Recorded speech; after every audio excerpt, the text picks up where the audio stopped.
So now we have this Scandinavian academic, Jørgen Randers, saying that he would like to see a climate dictatorship opposed, because then people couldn't oppose what they think is the agenda in saving the world from runaway climate change.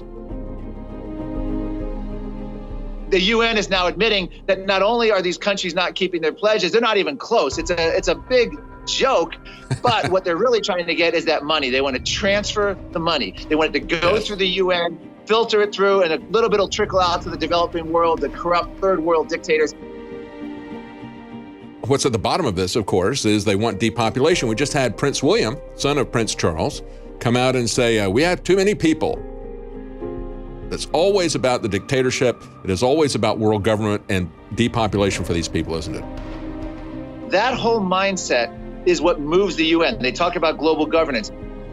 You mentioned population. Al Gore, and actually in the film Climate Hustle, we have Al Gore saying that Africa is projected to have the most number of people that by mid-century. And we need, quote, fertility management in order to prevent this. So we have a white, wealthy Westerner, Al Gore, complaining that there's going to be too many people of color and that we need some kind of fertility management to stop that. Any other way you slice it, that's, you could call it the R word, racist.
The Rockefellers and their fellow oligarchs had for generations felt themselves to be stewards of the planet, protecting it from the rising tide of the genetically inferior.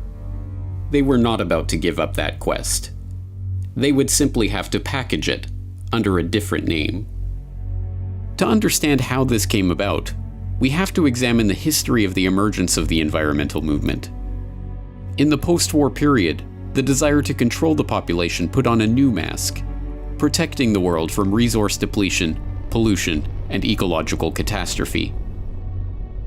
And, as always, the Rockefeller family was there to provide the funding and organizational support to steer this burgeoning movement toward their own ends. Joining the Rockefellers in shaping the international environmental movement were their fellow oligarchs across the Atlantic, including the British royals behind BP and the Dutch royals behind Royal Dutch Shell. And facilitating the transition from eugenics to population control to environmentalism was Julian Huxley. He was a committed eugenicist, chairing the British Eugenics Society from 1959 to 1962. The founding director of the United Nations Educational, Scientific and Cultural Organization, UNESCO, Huxley wrote in the agency's founding document about the need to find ways to make the cause of eugenics politically viable once again. Huxley found the perfect front for the reintroduction of these unthinkable eugenical ideas in 1948, when he used UNESCO as a springboard for founding the International Union for the Conservation of Nature, and then again in 1961, when he used that agency as a springboard to create the World Wildlife Fund. Joining Huxley as co-founders of the fund were not only Prince Bernhard of the Netherlands, founder of the Bilderberg Group and former employee of the IG Farben conglomerate, and Prince Philip of England, but Godfrey A. Rockefeller of the Rockefeller dynasty. Together, they pledged to harness public opinion and educate the world about the necessity for conservation. Years of education about the strain that the growing human population put on the resources of the Earth paid for by the very oligarchs who had just spent the past century monopolizing one of the world's key resources. The 1972 Stockholm Summit is still hailed as a landmark moment in the history of the modern environmental movement, leading not only to the first governmentally administered environmental action plans in Europe, but the creation of an entirely new UN bureaucracy, the United Nations Environment Programme, UNEP. Naturally, the UN appointed Maurice Strong as UNEP's first director, a Rockefeller-connected millionaire from the Alberta oil patch who divided his time between environmental campaigning and running major oil companies. In 1987, Strong helped to organize another environmental conference, dubbed the Fourth World Wilderness Congress, ostensibly to talk about the environment. What they actually discussed was altogether more incredible. I suggest, therefore, that this be sold not through a democratic process. That would take too long and devour far too much of the funds to educate the cannon fodder, unfortunately, which populates the earth. We have to take almost an elitist program and look to the future in time frames and in results. Those were the words of David Lang, a banker from Montreal who spoke during the conference. And to Lang, the Rockefellers, the Rothschilds, and the other bankers and oligarchs assembled at the meeting, the general population are cannon fodder that unfortunately populates the earth. The meeting accomplished some important goals for the oligarchs. It led to the creation of wilderness areas, vast expanses of natural terrain from which the public could be largely excluded. The UNFCCC and the IPCC, generally thought to be neutral, non-governmental bodies relying only on science and evidence, are handcuffed by the terms that Strong set out for them to deliver only one conclusion: that humanity is to blame for climate change.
think we'll also have a geopolitical event of some kind. It's looking like, so far, either North Korea or Saudi Arabia, Lebanon, Iran, that situation over there will be the geopolitical distraction that covers for the economic downturn. But when we go to war. In my view, and I've outlined this in numerous articles, is that it's advantageous to the globalists to begin diminishing the U.S. dollar and eventually what looks like it will be a cashless or a digital currency system. The fastest way to diminish the U.S. dollar would be to remove petrostatus, would be to influence other governments and OPEC nations and basically major import-export nations to drop the dollar as a reserve currency. Once petrostatus is lost, or eventually reserve currency status is lost, then we would see massive inflation in the United States. Well, I think there's a massive political and economic shift planned for Saudi Arabia, and part of this plan was put together by Prince Mohammed Salman, who is basically the most powerful member of the royal family. He's in control of all the most important centers of power within Saudi Arabia. He will be the dictator of Saudi Arabia, and part of his plan for the next decade is something called the Vision for 2030. And within the Vision for 2030 is an outline to decouple the Saudi currency from the dollar. When the Saudis break from the petrodollar, then a lot of other oil-producing nations will follow suit. They'll do the same thing. The globalists are seeking to diminish the U.S. dollar and replace it with something else. The control they have is never enough. They always want more. So this is about total control of every minute detail of the global economy. In order to institute that, they're going to have to centralize everything into one core institution. I believe that will probably be the IMF or the Bank for International Settlements. Once you have a single global economic authority and a single monetary system, then the next step to global governance is, not very far away. They attempt multiple trigger points around the world, and then some of them may work to their advantage. Some of them may not work out so great. Certainly North Korea and Iran both seem to be on the table. I think there would have to be a false flag or some kind of event that could be blamed on North Korea. They would need a false flag of some kind in order to rally the public around that idea. It would bankrupt the United States, such a war. So they need some kind of event in order to get the public to back this, or to get them angry enough to not think about the consequences. The amount of war rhetoric and war drums involved with Iran and Hezbollah in Lebanon is increasing drastically. The tool that the globalists will exploit in order to draw Iran into a war would be their mutual defense pacts with Hezbollah in Lebanon and their mutual defense pact with Assad in Syria. If we have an invasion of Syria, invasion of Lebanon, I do believe that the Iranians will be forced to act. Just because something doesn't necessarily work in their favor to our mind, it may still work in favor for the globalists. They seem to be moving forward with their plan. 2018 seems to be a major time marker for that plan. It's really occurring right now. We're just moving in through different phases of this shift. So you're going to have massive changes that we've never seen before. There's definitely a lot of turmoil and tragedy surrounding those events. People should prepare for a major crisis and, hope for the best, prepare for the worst.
sehen, dass seit mehreren Jahren Saudi-Arabien ganz zielstrebig von Washington aufgerüstet wird mit Waffenverträgen, die sehr lukrativ sind für die USA, als Gegner des Iran. Das ist alles andere als eine sinnvolle Außenpolitik, denn was nützt es dem Globus, wenn da eine einzig verbleibende Hypermacht ist, die tatsächlich alles tut, um woanders Kriege anzuzetteln? Man schafft einfach ganz bewusst ein Gebiet des Chaos. Mit diesem Chaos kann man alles machen. Menschen massenhaft an Hunger sterben lassen, andere massenhaft unterdrücken und töten. Insgesamt einen ganzen Staat so durcheinander bringen, dass er auf Jahrzehnte nicht mehr regierbar ist. Das ist ja das Ziel eigentlich vieler solcher Operationen. Die USA sind ja keine Ordnungsmacht mehr, sondern sie sind eine Macht des internationalen Chaos, des internationalen Untergangs, des internationalen Rechtsbruchs. Und das haben wir in Jemen, wo Millionen Menschen hungern. Und man hat so das Gefühl, wenn irgendwo was schief geht, dann ist der Iran schuld. Wir haben das anti-iranischste Kabinett in der amerikanischen Geschichte. Wir sehen viele, viele Bewegungen, die alle darauf hinauslaufen, dass man ja doch den Iran angreifen könnte. Davon träumt die amerikanische Rüstungsindustrie, davon träumt die Finanzmafia, die gerne den Iran finanziell auseinandernehmen würde. Da sind sich alle ziemlich einig, der Iran ist zu unabhängig. Der steckt nicht in unserer Westentasche wie so freudige Länder wie Deutschland oder Frankreich oder England. Und nun sagt man sich einfach, oh, wenn wir jetzt Saudi-Arabien ein bisschen in einen Krieg mit Iran verwickeln, dann können wir, wenn alles gut geht, am Ende beide Länder übernehmen. Das wäre doch toll. Und dann hätten die Völker dort überhaupt nichts mehr zu sagen. Und die machen dann also Partnerschaft mit einem neuen iranischen Regime und einem neuen saudischen Regime, taufen das Ganze in Demokratie um. Das sind dann so die Sprachregelungen. Und dafür wird Saudi-Arabien benutzt, andere Staaten werden da reingeschoben und Washington regiert die ganze Kiste mit Waffenlieferungen und mit politischem Druck und mit persönlicher Bedrohung. Noch immer hat das Finanzkartell zu Kriegen gegriffen, um die Völker davon abzulenken, dass unser Finanz- und Geldsystem ein riesiges Stück Korruption ist und nichts anderes. Darum geht es tatsächlich. Denn ich sage es gerne nochmal, obwohl es schrecklich ist, das Finanzsystem ist überdreht. Es droht zu platzen. Und Washington bemüht sich, das alles anzufeuern, obwohl weder in den USA noch in der ganzen Welt irgendwer Lust hat auf einen großen Krieg, außer ein paar ganz raffgierigen Konzernkartellbonzen. Wir sehen auch eine Allianz diesbezüglich zwischen Saudi-Arabien und Israel. Wie erklären Sie das? Jetzt könnte man sich hinstellen und könnte lächeln und sagen, wunderschön, dass endlich mal eine gute Freundschaft zwischen Arabern und Juden sich da herausbildet und dann könnte ja diese Region in einen wunderbaren sonnigen Frieden einmünden. Das Problem ist aber leider, dass diese beiden Kräfte sich ja nicht im Positiven und für gute Ziele und für menschliche Ziele miteinander verständigt haben, sondern wie zwei Bankräuber haben sie sich entschlossen, gemeinsam die Region zu terrorisieren. Und das kann man nur erklären mit der ungeheuerlichen Korruption im saudischen System. Je eher diese unsägliche Allianz zu Ende geht, desto besser für alle Menschen in der Region. Was da passiert, ist, dass die Völker merken, dass eine Ordnungskraft im Nahen und Mittleren Osten der Iran ist und nicht Saudi-Arabien. Seit Jahr und Tag beobachte ich die iranische Politik. Seit Jahrhunderten hat der Iran niemanden angegriffen. An allen Ecken und Enden zündeln unsere amerikanischen Freunde herum. Ob das nun in Afrika ist, ob das im Nahen und Mittleren Osten ist, ob das in Fernost ist. Europa begreift nicht, dass das Zündeln Europa hineinziehen könnte in diesen Morast, der da im Nahen und Mittleren Osten ohne Not angerichtet wird.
living together means rights, the same rights for all parties. Now, that's the only way that this is going to be resolved, through fairness, through justice, and through everyone having the same rights as everyone else. Now, of course, that's not happening, and it's not happening for a simple reason. They don't want it to happen because they don't want a peaceful settlement. And what we're seeing here, again, is the manipulation of a hostile response against Israel that will then be used to justify the state-of-the-art weapons response to it and the acquisition of more and more land. The ultra-Zionist inner core that runs Israel and answers to the Rothschilds own Donald Trump. They put him into power.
Unfortunately, I think one of the objects of this entire campaign to talk about Russian influence in both the US and in Europe is about that very strategic goal of making sure that Moscow and Europe do not have good relationships.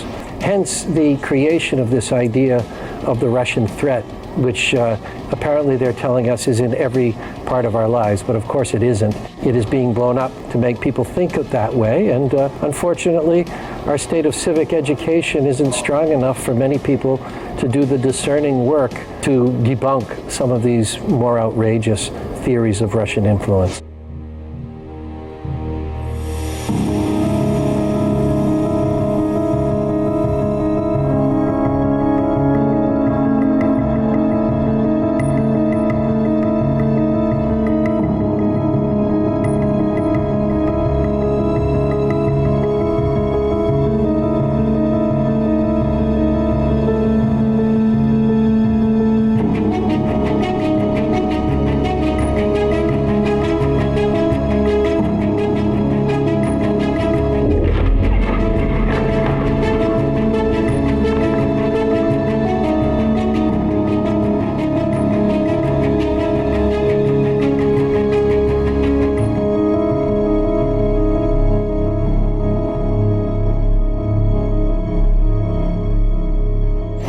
We think of the web as an indispensable tool that delivers the world to our doorstep. But it's also a wide-open conduit for attack. We've learned to live with cybercrime, identity theft, credit card fraud, hacking, and stealing personal information. But now there's a threat that's much more frightening and destructive. You can get into a network which has control of some physical thing. Think about a pipeline, for example. You get into that network which controls the pipeline, and you can cause the pipeline to explode, just as though it were attacked by a kinetic weapon. Physical weapons may be impotent against a cyber attack because digital weapons can be anonymous and instantaneous. No reports of troop movements to signal a threat, or air raid sirens to give warning. Just a sudden, out-of-the-blue digital takedown of dams, power plants, factories, air traffic control, the financial system, and more. Instead of bullets and bombs, you use bits and bytes. We are in a digital arms race against nations, hackers, and terrorists. In the United States, the Command Center for Cyber Operations is here at the National Security Agency in Fort Meade, Maryland. The digital revolution and the internet gave the NSA new powers. Then came 9/11. And President George W. Bush ordered the NSA to begin planning in earnest for offensive cyber war. Eventually, to meet that need, the military created a new strategic unit, a partner to the NSA called Cyber Command. Its mission, to go beyond espionage using computers as weapons. By 2010, Cyber Command was ready for action.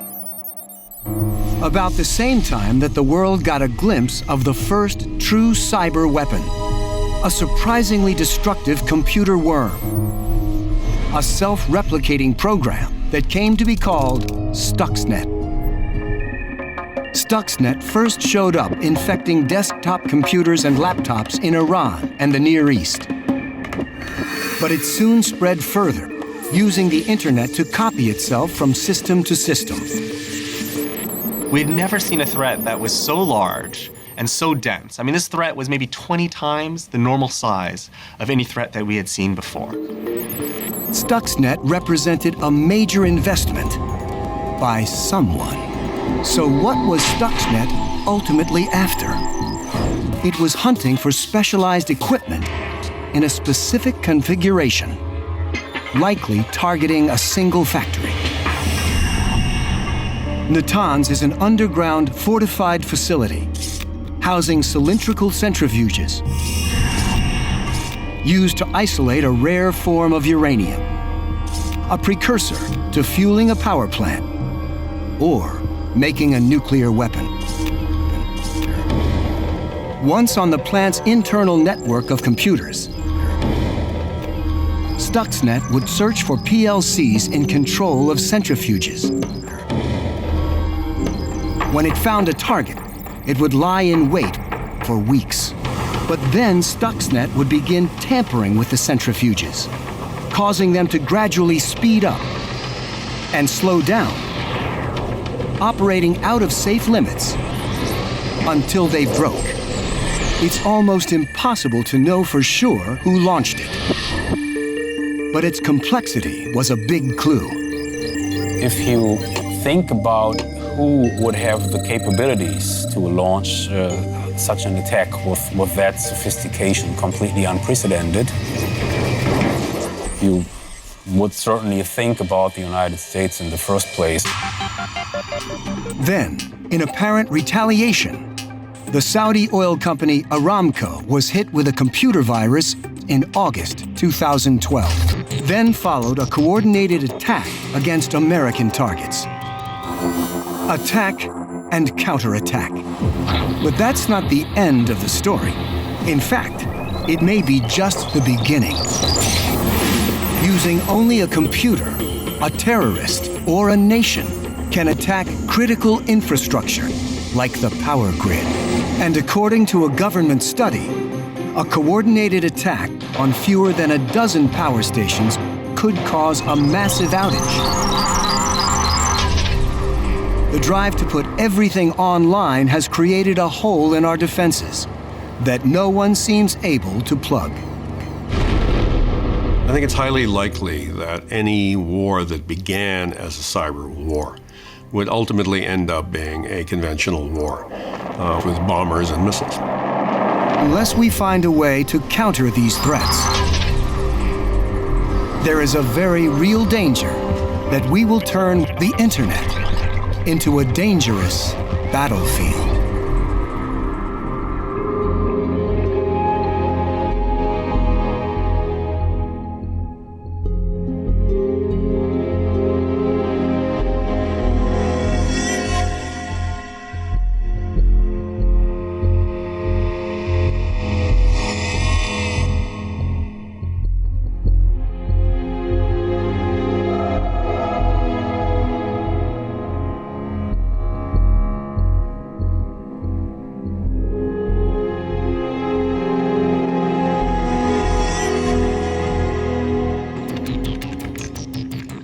Most people don't realize that when they use their computer for browsing the web or checking their email, that there's a lot more going on in the background, lots of hidden programs. For the most part, they're never seen. Hackers or attackers take advantage of all of these hidden programs on your computer by hiding their malicious software, otherwise known as malware, in and amongst them, so that you don't even notice. The first challenge for an attacker is to get the malware installed on the victim's computer. A common ploy is to trick users into doing it themselves. One way hackers are able to do this is by simply sending you an email with a legitimate document inside. Even though the document doesn't look suspicious, it actually contains malicious computer code. But what the victim doesn't realize is that clicking on it also invisibly installs malware onto the computer. Stealthy programs like this allow for a shocking behind-the-lines invasion, where the attacker can spy or disrupt at will. I can even take screenshots of his computer and watch all of his keystrokes via something called a keylogger. He's logging into his email right now, and I can actually get his username and his password. Not only that, but we can also get video by turning on the webcam, and I can actually see what my victim looks like, all without him knowing. Now there are embedded computers all around us, From power stations to pacemakers. Even in your car. Yoshi Kono is a security researcher who has an uncanny ability to find frightening vulnerabilities in everyday technology. Modern automobiles have 10, sometimes up to 100 different computers inside them. Essentially, we wanted to know what might an unauthorized party be able to do with an automobile straight off the lot. He and his graduate students demonstrated how a hacker could seize control of a car. The model they chose had a built-in emergency communication system that works like a cell phone. They used that system to call the car and remotely force malware into its embedded computers, giving them control over electrical and mechanical systems. In some cars, the steering, airbags, and accelerator are hackable. Even the brakes. Yeah, that worked. And as more cars become connected to the internet, the opportunities for attack will increase. So far, many car makers have not made defense against cyber weapons a top priority. We have computers in medical devices, we have computers in automobiles, we have computers in airplanes, and we actually have computers in our homes. Home automation systems are becoming increasingly popular. These are systems that wirelessly link common appliances like light switches, furnaces, and door alarms to the internet for remote control. But not enough people are stepping back and asking, how might I also abuse it? The Seattle coffee shop, the kind of place where people like to hang out because it offers free Wi-Fi. This is an ideal public spot to demonstrate how an attacker could gain control of a complete stranger's home. They've set up a wireless hotspot that masquerades as the coffee shop's own Wi-Fi. The victim connects to the evil twin. The attackers can now spy on everything flowing to and from the victim's laptop. They're able to see his private login information. The next phase gives the location of the house.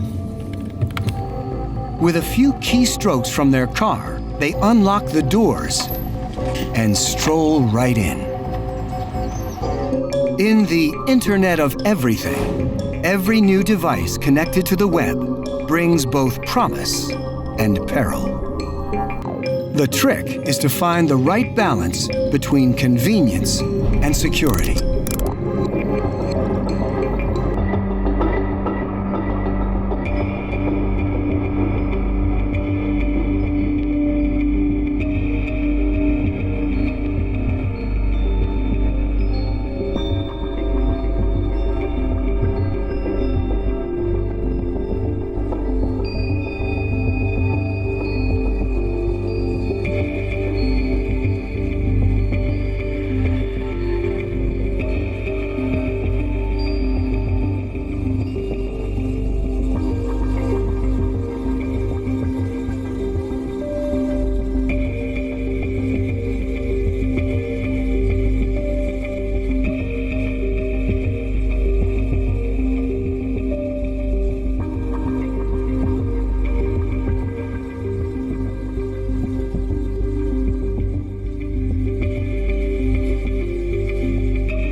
this object is simply a piece of another solar system.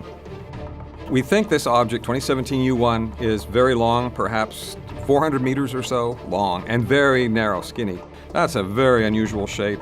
We don't see that in our solar system. None of the asteroids in our solar system look like that. So it's very puzzling how it could have obtained this shape. We will be detecting more of these in the future.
Y a mí se me dio la cobertura. Eso es un OVNI.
Fleet of them. Look on the ASA. My gosh.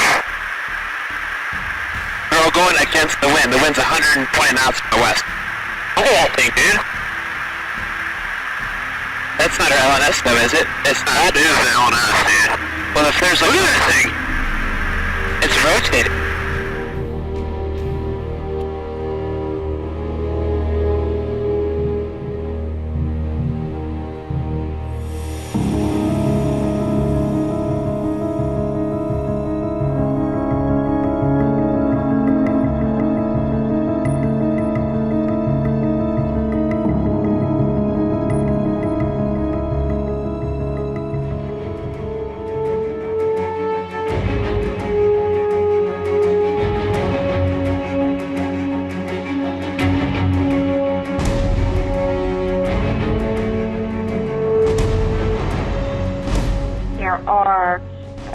Thousands and thousands of other life forms within the Earth plane, you know, visiting the Earth for sure, coming and going, but also some of them are here as well. And also pointing to the fact that there are many other planets inhabited with different types of life forms. Now, these beings can travel through time and space and appear on our planet. The light beings are present on all different levels. Some of them are incarnated in human form. Some are working interdimensionally, like I said, with those Sirius beings, the Arcturians, angelic beings, and bigger and higher types of consciousness, like I was saying. So they're working on different levels and layers, but in a different way. This means that they're working in the background, and that's the reason why you're not observing, this kind of big surges of whatever, goodness or healing or something. Because the Earth has been based on the negative energies for so long. That has been the dominant consciousness on the planet. But the other beings are kind of doing their work more quietly. The light energy is already replacing it, is already kind of infiltrating where it needs to be and replacing it in this organic matter. What you are observing now is this exaggerated, it's kind of like this momentum that's built up for thousands of years that is now kind of about to just explode. Because the dark energy is based on separation and self-destructive behavior, eventually it self-destructs. So that's what you're observing right now, but this didn't happen yesterday. Because that negative energy has been around for the last 250,000 years, well, guess what? The human species has been it's kind of like from generation to generation, the more you are, let's say, absorbing those lower vibrations, and then you create another generation of those vibrations, and another generation. So now, the humanity that is on the earth, in fact, 2/3 of the humanity that's on the earth is no longer that it's supposed to be. Because it's almost like it got so ingrained, its DNA is completely changed. I mean, the DNA contains information, and so it's basically holding the information of self-destructive behavior. And so, when you do that for, generation after generation over thousands of years, you end up with a species that is self-destructive, period.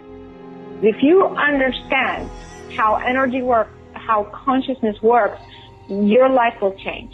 When you come in contact with higher vibrational energy, with a positive energy, your DNA actually changes and shifts up. When you increase the conductivity, meaning you're raising its vibration, then the DNA starts to self-repair on its own. So those very light beings, they are really working on a much larger, kind of the much bigger picture, how to move not just humanity, but the whole planetary system, the whole galaxy forward in evolution. They're not kind of involved in the day-to-day, like, okay, how to resolve the U.S. elections or something, you know what I mean? Like, it's a much bigger scale. They're moving the entire planetary consciousness towards like the next 1,000 year at a time. Imagine you are you're running a marathon. You can't see the finish line. You can't see how the story ends. Where you are right now, you're exhausted, you're discouraged, so you are thinking, I will never make it, and all around me feels horrible. That's where we are. That's where you are, and that's what you're feeling. But the finish line is there. Whether you can see it or not is a different story. It's about unconditional love. It's about truth. These are the principles that they operate on. It's about universal laws. The vibration of unconditional love, of positive vibration, is always going to win.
Normopathie, der Begriff meint, dass das Pathische, das Kranke, das Gestörte dann nicht mehr als krank, als pathologisch erkannt wird, wenn die Mehrheit einer Bevölkerung in einer bestimmten Richtung denkt und handelt. Denn was die Mehrheit tut, das wird ja wohl richtig sein. Unter dem Blickpunkt Normopathie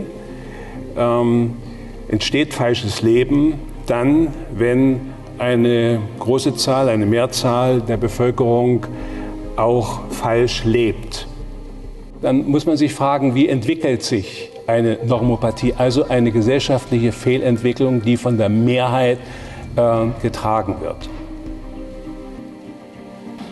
Wenn ich die gegenwärtige Demokratie auch als eine normopathische Gesellschaft beschreibe und begreife, dann ist es ganz wichtig, dass man die großen Werte einer demokratischen Gesellschaft, also Demokratie an sich, aber auch Freiheit und Liberalität, nicht nur als äußere Werte begreift, sondern eben auch als innerseelische Fähigkeiten und Möglichkeiten, die natürlich eingeengt sind, wenn wir Selbststörungen haben, wenn wir in der Folge der aufgezählten Selbststörungen eben nicht zum demokratischen, zum freiheitlichen und liberalen Verhalten innerseelisch in der Lage sind.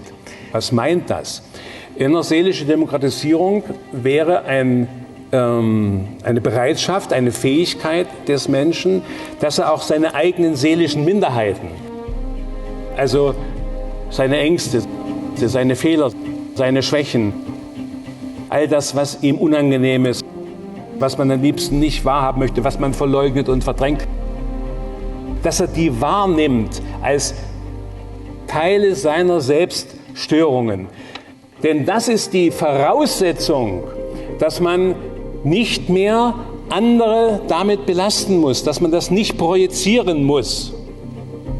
Menschen, die das eigene Böse, Schlechte, Falsche, Schwache nicht bei sich sehen wollen und können, müssen es bei anderen denunzieren und bekämpfen. Und damit beweisen sie im Grunde genommen, dass sie zu einer inneren Demokratie nicht in der Lage sind. Das heißt, es gibt eine systematische Einengung unserer Orientierung, unserer Information, und das hat etwas damit zu tun, dass im Grunde genommen die Krise unseres falschen Lebens, die Krise unserer Normopathie nicht erfasst werden soll, denn die wird an diesen Symptomen deutlich. Ich unterscheide das Selbst von dem, was andere oder was wir in anderem Zusammenhang das Ich nennen. Das Ich ist etwas, was wir Menschen machen können, was wir lernen können, was wir uns erwerben können. Das Selbst kann nicht gemacht werden, das ist. Es kann nur gestört oder entfaltet werden. Und das Besondere daran ist, dass die Folgen von Selbststörungen, Behinderung der Selbstentwicklungen durch Ich-Leistungen kompensiert, verdeckt werden können. So erklärt sich etwas, dass Menschen mit großartigen Ich-Leistungen, die damit mächtig, berühmt, reich werden können, dass die eigentlich schwerste Selbststörungen haben, die aber nicht erkannt werden, weil sie durch sekundäre Ich-Leistungen kompensiert werden. Man kann großartige Leistungen, eben dann auch Ich-Leistungen vollbringen, wird aber nie die Ruhe, die Befriedigung erfahren, die durch wirklich vermittelte Liebe wäre. Liebe ist die Fähigkeit, dafür zu sorgen, dass es dem anderen gut geht. Deshalb wird jede narzisstische Anstrengung, beweisen zu wollen, dass man wer ist, immer in die Sucht enden, immer unendlich bleiben und unzufrieden lassen, weil es keine natürliche Befriedigung gibt. Und wo bin ich? Sozusagen narzisstisch, gierig, konsumsüchtig und betreibe diese narzisstische Gesellschaft mit. Erst wenn ich Antworten geben kann, wo das bei mir sitzt, wie ich damit umgehe und wie ich es zu regulieren lerne, dann gibt es eine Chance, dass ich wenigstens sozusagen selbst zu einem Stück ehrlicherem Leben finde. Und ja, wenn es viele tun, dann hätten wir schon viel gewonnen.